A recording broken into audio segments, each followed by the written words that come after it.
পূর্ব মেদিনীপুর জেলার দক্ষিণ কাঁথি বিধানসভা কেন্দ্রের কাঁথি ১ নম্বর পঞ্চায়েত সমিতির সভাপতি অর্চনা পয়রা মাজিলাপুট অঞ্চলে জুনপুট এলাকায় এক মাথামোটা নেতা রয়েছেন। তিনি নিজে চোর, আবার চোরের মায়ের বড় গলা। তিনি বড় নেতা হওয়ার স্বপ্ন দেখছেন। আদবে সেটা সম্ভব কিনা ভাববার বিষয়। দেখুন বিশেষ প্রতিবেদন। মাজিলাপুর অঞ্চলে জুনপুট এলাকায় এক মাথামোটা নেতা রয়েছেন। তিনি নিজে চোর, চোরের মায়ের বড় গলা। বড় নেতা হওয়ার চেষ্টা করছেন, কিন্তু আদৌ সম্ভব কিনা ভাববার বিষয় আছে। কষ্টটা এই জায়গায়, শাসক দলের নেতা হওয়া সত্ত্বেও পঞ্চায়েত নিজেদের হাত থেকে ছাড়া হয়েছে, পঞ্চায়েত সমিতি হাত ছাড়া হয়েছে।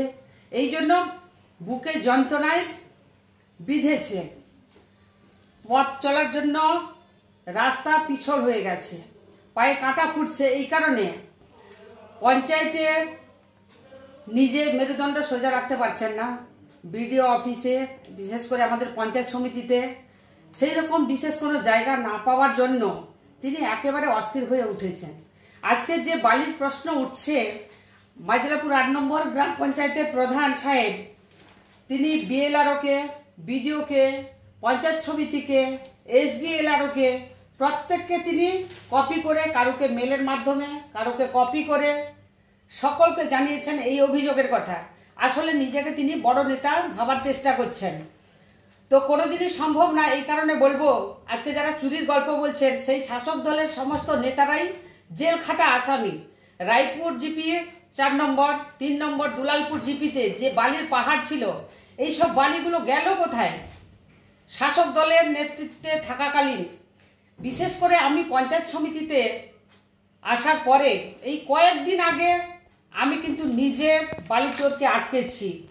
আইসিকে ফোন করেছি, বিএলআরওকে ফোন করে পাঠিয়েছি, এসডিওকে বলেছি, বিডিওকে বলেছি, এবং সেই গাড়ি অবশেষে থানায় আটকা পড়ে। তো এইসব পুচকে নেতা এইভাবে আন্দোলন করে কোনোদিন মানুষের মনকে জয় করতে পারবে না। এদের এই দুষ্কর্ম, অপকর্মের মাধ্যমে মানুষ কিন্তু আস্তে আস্তে তাদের কাছ থেকে সরে আসছে। আজকে বলছেন যে হিন্দুদের মন্দির তৈরি করার জন্য নাকি প্রধান সাহেব ইট চুরি করেছিলেন। এটা আদৌ কোনোদিন সম্ভব নয়। আর বিশেষ করে আমাদের এই কাঁথি বলুন, পূর্ব মেদিনীপুরে এই এক বিশেষ সম্প্রদায়ের মানুষের মুখে এইসব কথাগুলো মানায়। আমরা কিন্তু কোনোদিন দলমতের কথা ভাবি না। আমরা সকলকে আমরা দক্ষিণ কাঁথি বিধানসভার অধিবাসী মনে করি বা পূর্ব মেদিনীপুরের অধিবাসী মনে করে থাকি। তো এইভাবে প্রধানকে প্রতিনিয়ত হেনস্থা করে আসছে। তো যেভাবে হেনস্থা করুক না কেন, কোনোদিন ভারতীয় জনতা পার্টিকে আটকাতে পারবে না ওরা। তাই বড় নেতা সাজার জন্য অনেক রণকৌশল চলছে। তো ওদের দল চিন্তা ভাবনা করবে, ওনারা তো শাসক দলের মেম্বার। এটা এই বিষয়ে বিশেষ করে পদক্ষেপ নেওয়া উচিত বিএলআরওর। কেন মিছিমিছি অকারণে ২-৪ দিন অন্তর হামলা করে বেড়াচ্ছে, ওটা আমার জানা নেই। যদি আমি আপনাদের মাধ্যমে জানাতে চাই, ওরা যদি মনে হয় আমাদের কাছে এসে কপিগুলো দেখুন। আমরা মিডিয়ার মাধ্যমে, আপনাদের মাধ্যমে জানাতে চাই,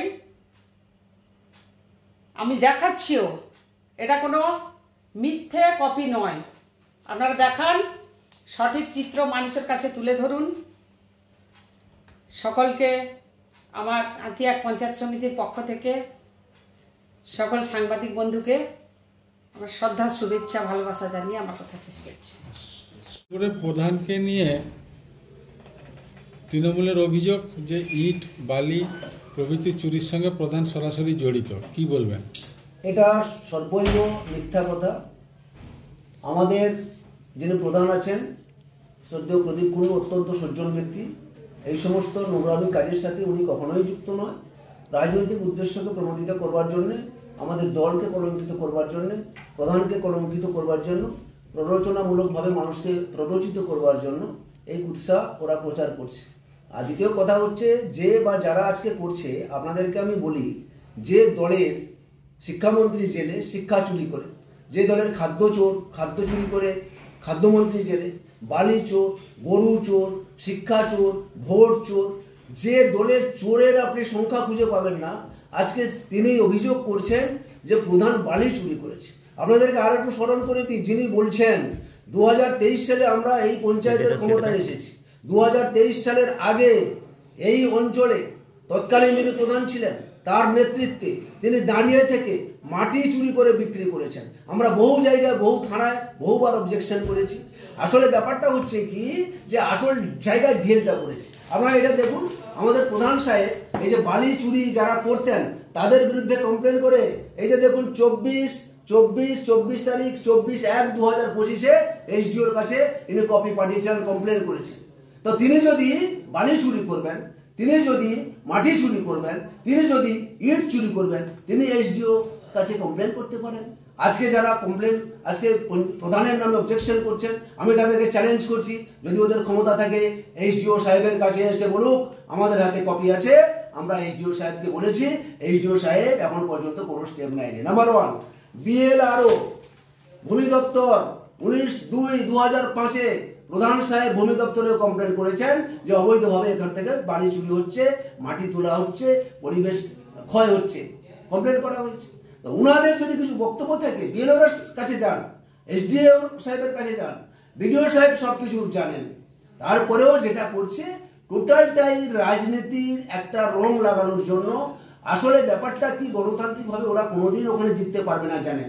আপনারা দেখেছেন কয়েকদিন আগে একটা সোসাইটির ভোট ছিল, কারা ওখানে ভোট চুরি করতে গেছিল, সব চুরি করে করে এখন ভোট চুরিতে ওরা নেমেছে। তাও আমি বলছি মাজিলাপুর অঞ্চলের মানুষ জানে কারা চুরি করেছে, দিনের পর দিন কারা চোরের সাথে যুক্ত, দিনের পর দিন কোন দলের নেতা মন্ত্রীরা এখনো জেলে আছে, তারা অঞ্চলের মানুষ আছে। এই ভুল কথাবার্তা বললে মানুষ কিন্তু ক্ষমা করবে না। আপনার নাম? আমার নাম নীলেশ মন্ডল, জনস্বাস্থ্য কর্মাধ্যক্ষ, কন্টাই ওয়ার্ল্ড পঞ্চায়েত সমিতি।